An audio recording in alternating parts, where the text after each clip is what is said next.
Okay, so in my last video this month, I talked to you a little bit about different types of loans. And I mostly did that because I want people to know that you might think that buying a home is unattainable, but there are tons of options, and I didn't even cover all of them in great detail, that allow most people to be able to figure out financing for a home purchase. And in most areas, you're going to be better off buying than renting. So if you can work it out, buy. And find a good lender that's going to help you find the loan that's the right fit for your finances and your situation.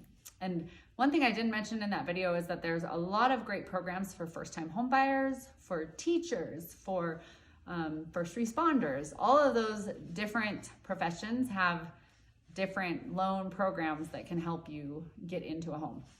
So next, what are you going to need when you talk to that lender finally about getting a home purchase? Well, there's a few documents they're going to ask for, of course. Pay stubs. If you're self-employed, you're going to need at least 2 years, which is tricky, of your tax records to show your income from your self-employment. You're going to need to provide tax, even if you have pay stubs, you usually provide tax records anyways.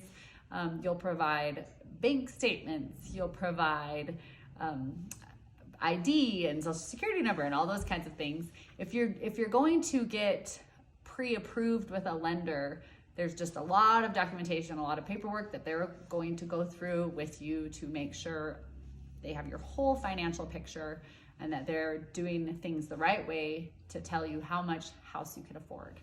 And that's the main goal here, is to find out that number before you go shopping. There's really no point in searching for homes until we have a definite idea of how much home or land or whatever it is that we're going to be buying.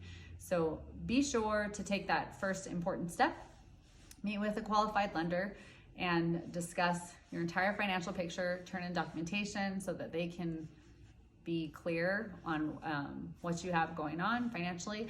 And a really good lender is also going to take time to coach you a little bit. If there are things that are in the way of you being able to purchase, they'll follow up and they'll say, hey, let's look at this, let's work on this, and help you get to the place where you're going to be able to buy at a certain point in time in the future. So again, I know a bunch of good ones all around here, lenders that you can talk to and will help you with this process. So let me know if you need help with that. Thanks.